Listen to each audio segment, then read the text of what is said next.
بسم اللہ الرحمن الرحیم۔ رسول کریم صلی اللہ علیہ وآلہ وسلم کے معجزات۔ انبیاء کو خدا نے معجزے دیے، ہمارے نبی صلی اللہ علیہ وآلہ وسلم معجزہ بن کر آئے۔ اللہ رب العزت نے اپنی لاریب کتاب قرآن مجید فرقان حمید برہان عظیم میں ارشاد فرمایا ہے۔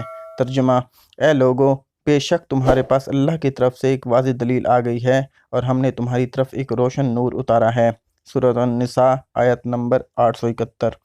اللہ رب العزت نے نسل انسانیت کی رہنمائی کے لیے اپنے انبیاء و رسل مبعوث فرمائے تاکہ اپنے برگزیدہ ہستیوں کے واسطے سے بندوں تک اپنے احکامات پہنچائے۔ اس خالق کائنات اللہ رب العالمین کا کروڑوں ہاں شکر عظیم ہے کہ اس نے ہمیں انبیاء و رسول کے سردار جناب احمد مجتبیٰ محمد مصطفیٰ رسول عربی صلی اللہ علیہ وآلہ وسلم کی امت میں پیدا کیا۔ انبیاء اور رسولوں کی نبوت اور رسالت کی دلیلوں کو معجزہ کہا جاتا ہے۔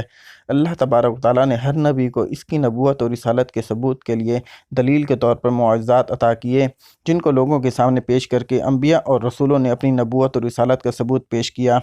آقا صلی اللہ علیہ وآلہ وسلم سے پہلے جتنے بھی پیغمبر یا رسول آئے وہ سب ایک خاص قوم کی طرف سے مبعوث ہوئے۔ انہوں نے اسی قوم کو سیدھے راستے پر لانے کے لیے معجزات ظاہر کیے۔ اللہ تعالیٰ نے کسی نبی کو ایک معجزہ دیا، کسی کو 2، کسی کو 3 معجزے عطا فرمائے۔ آدم علیہ السلام معجزہ لے کر آئے، نوح علیہ السلام معجزہ لے کر آئے، موسیٰ علیہ السلام معجزہ لے کر آئے، عیسیٰ علیہ السلام معجزہ لے کر آئے، مگر ہمارے نبی کریم صلی اللہ علیہ وآلہ وسلم سراپا معجزہ بن کر آئے۔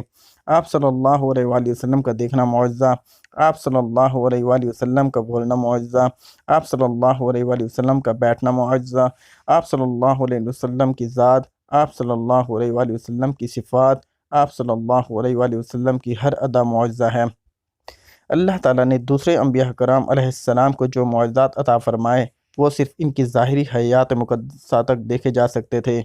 اگر آج ہم موسیٰ علیہ السلام کے ماننے والوں سے پوچھیں کہ کیا تمہارے نبی سیدنا موسیٰ علیہ السلام کے پاس معجزات تھے تو وہ کہیں گے ہاں۔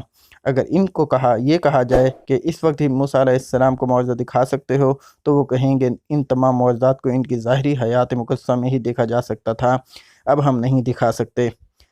اگر عیسیٰ علیہ السلام کے ماننے والوں سے پوچھا جائے تو بھی یہی جواب ملے گا، پر قربان جائیں ہم اپنے آقا علیہ السلام پر کہ آج بھی ہم سے کوئی پوچھے نبی کریم صلی اللہ علیہ وآلہ وسلم کے معجزات تو ہم علی اعلان کہیں گے کہ اے میرے نبی صلی اللہ علیہ وآلہ وسلم کے معجزات کے بارے میں سوال کرنے والوں، قرآن پاک کی زیارت کر لو۔ یہ قرآن پاک میرے نبی کریم صلی اللہ علیہ وآلہ وسلم کا وہ معجزہ ہے جو قیامت تک باقی رہے گا۔ قرآن پاک کا ہر لفظ، ہر شد، مد، زیر، زبر عظمت مصطفیٰ صلی اللہ علیہ وآلہ وسلم کی گواہ ہے۔ معجزہ کی تعریف یوں بھی کی جا سکتی ہے کہ معجزہ اس امر کو کہتے ہیں جو مدعی نبوت کے ہاتھ پر ظاہر ہو اور تمام کل عالم اس کے معارضہ اور مقابلہ یعنی کہ اس کی مثل لانے سے عاجز اور درماندہ ہوں، تاکہ منکرین اور مخالفین پر یہ بات واضح ہو جائے کہ یہ شخص کوئی عام نہیں بلکہ خدا کا برگزیدہ بندہ ہے۔ آقا صلی اللہ علیہ وآلہ وسلم کی نبوت اور رسالت چونکہ تمام عالم کے لیے اور قیامت تک کے لیے ہے، اس لیے اللہ تعالیٰ نے آپ صلی اللہ علیہ وآلہ وسلم کو جملہ اقسام عالم سے معجزات اور نشانات عطا فرمائے تاکہ عالم کی ہر چیز آپ صلی اللہ علیہ وآلہ وسلم کی نبوت کی دلیل اور برہان ہو، اور عالم کی کوئی نوع ایسی باقی نہ رہی جو آپ صلی اللہ علیہ وآلہ وسلم کی نبوت کی شہادت نہ دے۔ چونکہ آقا صلی اللہ علیہ وآلہ وسلم ساری کائنات کے لیے رحمت للعالمین اور خاتم النبیین بن کر آئے، اس لیے آپ صلی اللہ علیہ وآلہ وسلم کے معجزات بے شمار ہیں۔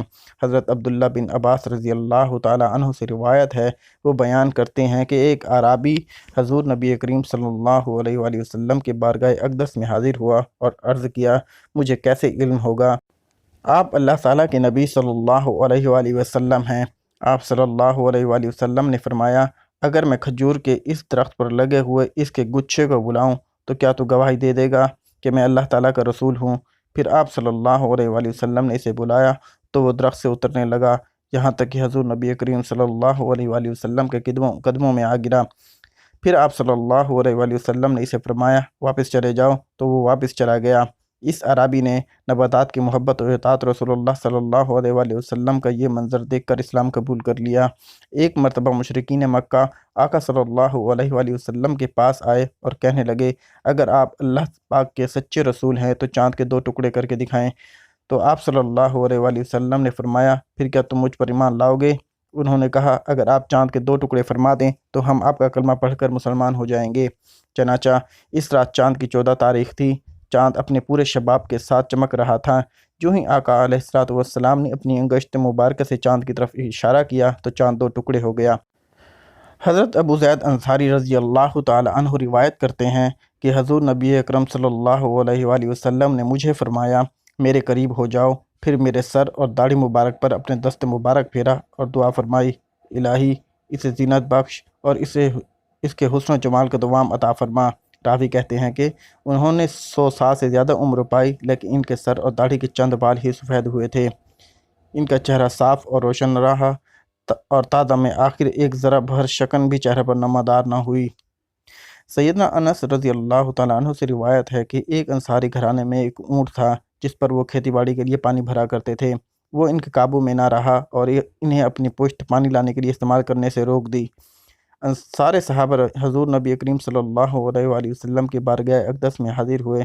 आका सल्लल्लाहु अलैहि वसल्लम की बारगाह में अर्ज़ किया, या रसूलुल्लाह सल्लल्लाहु अलैहि वसल्लम, हमारा एक ऊँट था, हम इससे खेती बाड़ी के लिए पानी लेने का काम करते थे और वो हमारे काबू में नहीं रहा। अब वो खुद से कोई काम नहीं लेने देता। हमारे खेत खलियान और बाग पानी की किल्लत के बाइस सूख गए हैं। कुर्बान जाऊँ अपने आका नबी मोहम्मद मुस्तफ़ा रसूल अरबी सल्लल्लाहु अलैहि वसल्लम पर। आप सल्लल्लाहु अलैहि वसल्लम ने सहाबा कराम को फरमाया, उठो। बस सारे उठ खड़े हुए और इस अंसारी के घर तशरीफ़ ले गए। आप सल्लल्लाहु अलैहि वसल्लम अहाता में दाखिल हुए तो ऊँट जो के कोने में था, नबी करीम सल्लल्लाहु अलैहि वसल्लम ऊँट की तरफ चल पड़े तो अंसार कहने लगे, या रसूलुल्लाह सल्लल्लाहु अलैहि वसल्लम, ये ऊँट कुत्ते की तरह बावला हो चुका है और हमें इसकी तरफ से आप पर हमले का ख़तरा है। हज़ूर नबी करीम सल्लल्लाहु अलैहि वसल्लम ने फरमाया, मुझे इससे कोई नुकसान नहीं होगा। ऊँट ने जैसे ही आका दो जहाँ सरवर कौन व मकान अशाफ़ रोज़ महशर सल्लल्लाहु अलैहि वसल्लम को देखा तो आप सल्लल्लाहु अलैहि वसल्लम की तरफ बढ़ा, यहाँ तक कि करीब आकर आप सल्लल्लाहु अलैहि वसल्लम के सामने सजदे में गिर पड़ा। हज़ूर नबी करीम सल्लल्लाहु अलैहि वसल्लम ने इसे पेशानी से पकड़ा और हस्ब साबिक दोबारा काम पर लगा दिया। सहाबा कराम अलैहिम रिज़वान ने ये देखकर आप सल्लल्लाहु अलैहि वसल्लम की खिदमत में अर्ज़ किया, या रसूलुल्लाह सल्लल्लाहु अलैहि वसल्लम, ये तो बेअक़ल जानवर होते हुए भी आप सल्लल्लाहु अलैहि वसल्लम को सजदा कर रहा है। हम तो अक्लमंद हैं, इससे ज़्यादा हक़दार हैं कि आप सल्लल्लाहु अलैहि वसल्लम को सजदा करें। एक और रिवायत में है कि सहाबा कराम रिज़वानुल्लाहि अजमईन ने अर्ज़ किया, या रसूलुल्लाह सल्लल्लाहु अलैहि वसल्लम, हम जानवरों से ज़्यादा आप सल्लल्लाहु अलैहि वसल्लम को सजदा करने के हक़दार हैं। आप सल्लल्लाहु अलैहि वसल्लम ने फरमाया, किसी फ़र्द बशर के लिए जायज़ नहीं कि वो किसी बशर को सजदा करे। अगर किसी बशर को सजदा करना जायज़ होता तो मैं बीवी को हुक्म देता है कि वो अपने शोहर को इसकी कदर मंजिल की वजह से सजदा करे, जो कि इसे बीवी पर हासिल है। अहमद बिन हम्बल तुबरानी। दर्ज बाला हदीस मुबारक से ये मालूम होता है कि हर वक्त सहाबा कराम अलैहिम रिज़वान का दिल सजदा करने के लिए मचलता था। आज जो लोग ये कहते फिर रहे हैं कि नमाज में नबी करीम सल्लल्लाहु अलैहि वसल्लम का ख्याल आने से नमाज टूट जाती है, खुदा के बंदो आओ इस हदीस मुबारक का मुताला करो। हज़रत अब्दुल्ला बिन अब्बास रज़ियल्लाहु ताला अन्हु फरमाते हैं कि एक मरतबा हज़ूर नबी करीम सल्लल्लाहु अलैहि वसल्लम के अहद मुबारक में सूरज ग्रहण हुआ और आप सल्लल्लाहु अलैहि वसल्लम ने नमाज तसव्वुफ़ पढ़ाई। सहाबा कराम रिज़वानुल्लाहि अजमईन ने अर्ज़ किया, या रसूलुल्लाह सल्लल्लाहु अलैहि वसल्लम, हमने देखा कि आपने अपनी जगह पर खड़े खड़े कोई चीज़ पकड़ी, फिर हमने देखा कि आप किसी कदर पीछे हट गए। आका दो जहाँ सल्लल्लाहु अलैहि वसल्लम ने फरमाया, मुझे जन्नत नज़र आई थी, मैंने इसमें से खोशा पकड़ लिया, अगर इसे तोड़ लेता तो तुम रहती दुनिया तक इसे खाते रहते और वो ख़त्म ना होता। बुखारी मुस्लिम शरीफ। अल्लाह पाक हमें सरकार मदीना सल्लल्लाहु अलैहि वसल्लम की सच्ची और पक्की ग़ुलामी नसीब फरमाए। आका सल्लल्लाहु अलैहि वसल्लम के उसवा हसना पर चलने और इसके मुताबिक ज़िंदगी गुजारने की तौफ़ीक अता फ़रमाए। वतन अज़ीज़ पाकिस्तान को अमन व सलामती का गहवारा बनाए। मुल्क पाकिस्तान में निज़ाम मुस्तफ़ा सल्लल्लाहु अलैहि वसल्लम बर्पा करने वाला हुक्मरान अता फ़रमाए। बरोज़ क़यामत आका सल्लल्लाहु अलैहि वसल्लम की शिफ़ाअत और अपनी जन्नत का हक़दार बनाए। आमीन।